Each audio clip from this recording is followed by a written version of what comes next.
Welcome to the weekly Turtle WoW news with Vrograg broadcast live.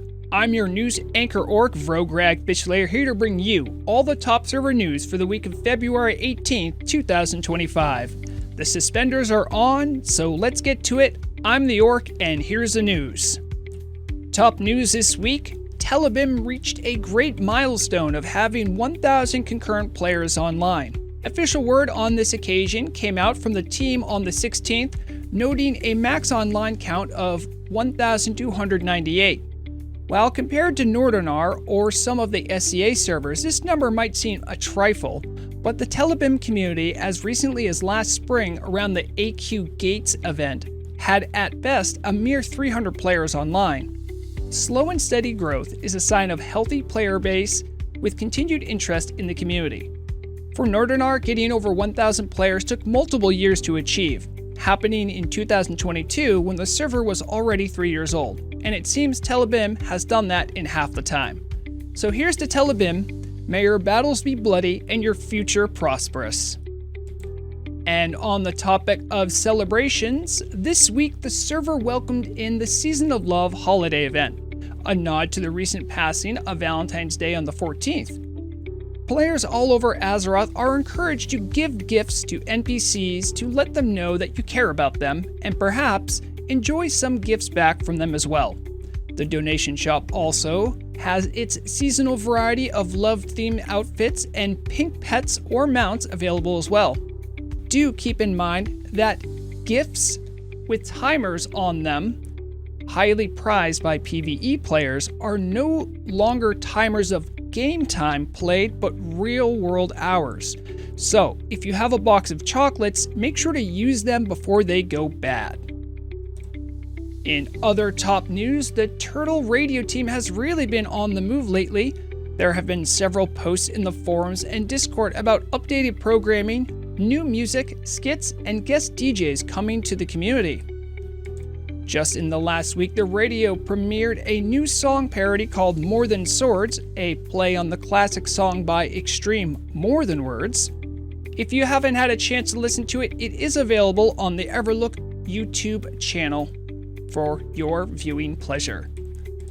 In addition to some new content airing, Turtle WoW featured a first-of-its-kind live DJ program, Pilgrim of the Signal. This live show is hosted by the mysterious DJ Nosferos and promises industrial rhythms and darkwave sounds. Best of all, it actually has a schedule, something that even this news program doesn't get to have on the radio. So, check it out every other Wednesday, at 2300 server time, and make sure to let the radio team know what you think. The radio is a special Turtle WoW feature, and with this kind of special programming, it's going to be better than ever. And finally, in top news, we take a look at updates and teasers for ongoing development projects. Of course, the whole community is waiting with bated breath for the release of Kara 40. And following the release of last week's changelog, head of PR Acalix actually gave a comment on how things are going with the highly anticipated release. According to the post, everything with Kara 40 is in quality assurance. This means every model, room, and encounter is complete. The focus from the team is to make sure the content release is as bug-free and smooth as possible. He did stop short of any particular time frame, but history has shown that the Turtle team is normally a bit shy with dates, since it generally creates friction from the community when they fail to meet these goals. For now, all we can do is wait in anticipation for Kara 40, but at least it looks like the team is in the final phase before it's released. That is all the time we have for top news this week. Next up, we have Market Watch. Welcome to Market Watch for the week of February 18, 2025. I'm your market analyst, Vrograg Fishslayer. All our data is gathered from numbers provided by WowAuctions.net, the industry leader in auction house reports. I throw it all together to make indexes of the various market sectors, as well as the S&P 200, an index of the 200 biggest and most influential commodities in the economy. So let's get to the markets. On Tel'abim, the Alliance S&B 200 grew 15% to 4 gold 52, while the Horde only grew 2% to 5 gold 9 silver. The last few weeks, the market for the Horde was slightly more inflated than the Alliance side, but with this recent trend, it looks like the Alliance and the Horde markets are growing closer in value to one another again in the short term. But in the last month, the Alliance has been losing steam while the Horde is trending up. Going into late February, it will be interesting to watch how these two markets continue to stabilize, or if the gap will start to grow again. One market sector on the Tel'abim market to keep an eye on is the Zandalar Index, or the rough cost of Zanzas. Both the Alliance and Horde indexes over the last month have shown growth. The Alliance is up 25% and the Horde has rocketed up 68%. And both have a price point around 10 gold per Zanza. It would seem that this month the Horde market The Horde market saw the inflated price or scarcity on the Alliance side and used arbitrage to make a mint, but both markets indicate there is growing demand for the coins and bijous from Zul'Gurub. With price points like this, there may be renewed interest in ZG farms, so make sure to keep an eye on the market to make some good coin. Over on Nordanaar, the S&B 200 has continued very modest growth, only up 1% to 7 gold 45. We've been keeping an eye on this historically low valuation of Nordanaar's merged auction house index with some interest, and after a full month, these sub 8 gold valuations are starting to see some very slow yet steady upward indicators. In the last month, the price has essentially remained the same, but the trend line is showing that there is some upward trajectory in the main market index. While the market is low, make use of the coin you have on hand before Kara 40 releases, which no doubt will lead to an influx of market demand and activity. To best illustrate this, before the 1.17.2 patch was released, the market hit a low under 8 gold 50, but as more information and hype released around the end of September, the S&B 200 grew 17%. So with this in mind, when Kara 40 does get announced, we're less likely to have a run-up time to allow the markets to acclimate. Though this is a Nordanaar index, the same can be said for Tel'abim as well. So keep informed as best you can about the new content release timelines and dates when and if they become available. While Zanzas have been growing in value on Tel'abim, it looks like in the last month the Zandalar index has lost as much as 10%. The recent downturn is noteworthy in that, much like the S&B 200, these are historically low prices for reagents to make Zanzas. In the last year, there were prices as high as 9 gold, which is a far cry from the mid-5 gold valuation they have been getting lately. Fortunately, coins and bijous don't have a deposit cost, and those that trade in the Zandalar index have a healthy stock of supply supporting their industry. So if you raid or otherwise want to grab a Zanza for content you plan to do, keep in mind that Zanza's now stacked to 20, and buying now could certainly save you some costs before a glut of raiders come back to try Kara 40. Before we wrap up Market Watch, we'll check in on the value of Shellcoin. On Tel'abim, the price of, as of the writing of the script, is 10 gold, 3 silver, up 11%, and on Nordanaar, the price is 24 gold, 27 silver, a gain of a little over 1% in a week. As always, Shellcoin is not a wise investment, but that doesn't stop some of you from hoping Shellcoin goes to the moon. I'll continue to gather information on this on a weekly basis and hope to have some compelling data to share in the future. Oh wait, sorry. This just in? I just received confirmation that as of this next server reset, shell coins are going to be bind on pickup and no longer tradable. This is a way to help combat them being used for RMT practices. With this shakeup coming to the shellcoin system, expect a big change in price in the coming week. That is all we have for Market Watch. I hope you found some of the information here useful. make sure to use wowauctions.net for all of your own market research. Remember to keep an eye on your coin, otherwise someone else will for you. Now let's check out the Community Bulletin. Here is this week's Community Bulletin, a posting and celebration of player-made events and goings-on for the week of February 18, 2025. Let's see what the players have been up to. This week marked a big milestone for yours truly. One thing I will share with all you as a way of thanking everyone who has been supportive of my community-oriented news program over the years. On the 13th, I was directly contacted by Torda to log on to Vrograg. While I was nervous that I maybe had pushed one of my stories a little too far and was going to get a dressing down, I was pleasantly surprised to instead be given a one-of-one custom title. For now on, Vrograg isn't just the Storm Wielder or the Immortal. Vrograg is now the News Anchor Orc. I am humbled and overjoyed at receiving this kind of recognition. It is a kind of validation for all the work I've done since starting this all the way back in May of 2023, when I first released my first news broadcast. It is a great honor that I feel even more energized to continue doing more of what I've already done before in thanks for this. So, from the bottom of my big green orc heart, thank you to the community, the team, and everyone else that has been supportive of this hobby that has gotten very much out of hand. Here's to more news. While we're talking about achievements, I did want to take a quick moment to update the audience about the current progress of the premier hardcore raiding team Hard Chores. On the 15th, this last weekend, the Mortal raiding crew has further pushed their progress in AQ40, now with the ever-deadly Princess Huhuran down. Great job, and we'll continue to keep an eye out for future updates.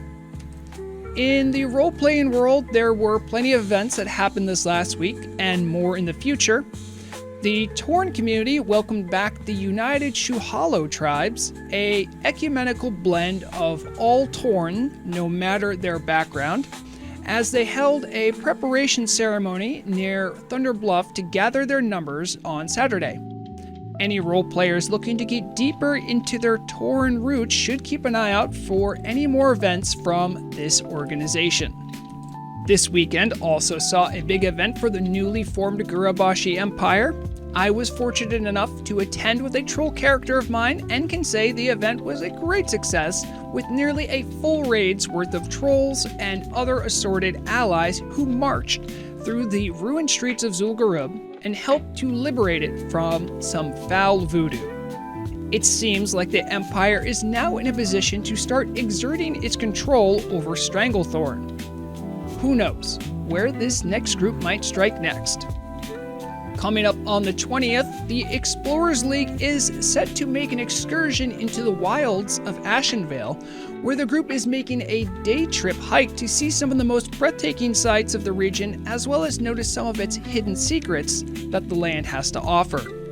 If you're interested, the group will be meeting at the Ashenvale Ashara Bridge at 6 p.m. server time. Make sure to bring your hiking boots. And finally, this weekend will be the monthly Turtle Fair, a perfect beginner-friendly event for role players and veterans alike. This month, the fair will be held just southeast of Nordanaar in Ashenvale, with its usual showcasing of stories, performances, games, and more. As a special nod to Valentine's Day, this month will include a Love is in the Air fashion contest for those in the mood for romance. So make sure to check it out on the 22nd at 4 p.m. server time. As always, keep an eye on the event channel in the main Discord to keep track of any events happening near you. Turtle WoW is more than a game, it's a community. So do your part in continuing that legacy by getting involved however you can. Now let's shoot over to the changelog roundup. Today, we'll be looking at the changelog from February 11th, which had 10 changes from class adjustments to bug fixes. Let's check out the most impactful changes with this week's changelog roundup. To those that have not seen or experienced the ferocity of a mongoose, the recent limitation of Hunter's Mongoose Bite ability resetting the auto attack timer did seem a little misplaced. The little guys are quite quick and agile, so the notion of an attack after their namesake, putting a limitation on how quickly they might be able to do anything, didn't seem quite right. Fortunately, after a live demonstration in Feralis, in front of other hunters, it was decided that the auto attack timer restriction should be removed. In related news, if you find a mongoose in Feralis, call the proper authorities. The small mammal is considered quite dangerous and is wanted for attacking many denizens of the forest there. A petition signed from thousands of mobs in Azeroth was finally read before the cruel and sometimes fickle turtle gods. In the petition, the Association for Monsters and Mobs complained that the 1.17.2 patch was giving players a little bit too much power, while the NPCs themselves received no such enhancements. After some deliberation, the petition was taken into advisement, and this week a huge segment ranging from level 10 to 57 received minor buffs to damage and health compared to their previous patch status. Though this measure will make Azeroth a bit more dangerous, it seems the powers that be want it to be this way. Adventurers are advised to be vigilant for any outliers that may have been adjusted out of pocket or potential complacency in the application. Please report any of those to the bug tracker. We'll be following this story as it continues. A long-standing problem for Battleground enthusiasts has been uneven rosters in the various arenas of combat they participate in. The Turtle team has taken the first step in combating one factor of these uneven Battleground queues: ghost queuing. How ghost queuing works is a bit complex, but it did allow for players to purposely use more than one character on either side of the faction war to essentially create unbalanced battlegrounds in their favor. This measure was first rolled out for Tel'abim, with word that it will be rolled out to Nordanaar soon. Early reports indicate that uneven battleground issues remain even for Tel'abim. Perhaps this was the first step towards rectifying the chronic problem, and there are more fixes to come. Only time will tell. And finally, 2 new mounts were added to the server, both massive spiders that players can ride. One of the mounts, the Cave Riding Spider, is obtainable in the donation shop, while the other joins a long list of rare drop chance raid boss mounts in the Plagued Riding Spider from Kel'Thuzad. Although personally I think spiders are pretty great, some arachnophobes in the community have been less than happy with the change. In the past, most players know, or would at least be able to suspect when a spider might be on their screen. But with mounts, it would seem that no place is safe. If that sounds like you or someone you know, take a look for a community-maintained modification for the game called Arachnophobia. Once installed, this custom patch will swap the models of vanilla spiders and the new mounts with that of the much less spider-like shape of a Silithid. Thank you as always to the modding community for helping those that scream and run at the sight of spiders. That completes the changelog roundup for last week. This week's changelog may be out soon, so make sure to check it out so you can keep on top of all the latest adjustments coming to Turtle WoW. I've been Vrograg Fish Slayer. Thank you for watching this broadcast. If you'd like to support the channel, make sure to subscribe and like the video. I air these live broadcasts on Tuesday, 4 p.m. EST, so if you'd like to watch as the news is made, be sure to drop by. Until next time, be good to one another, and stay informed, because the deadliest weapon is knowledge.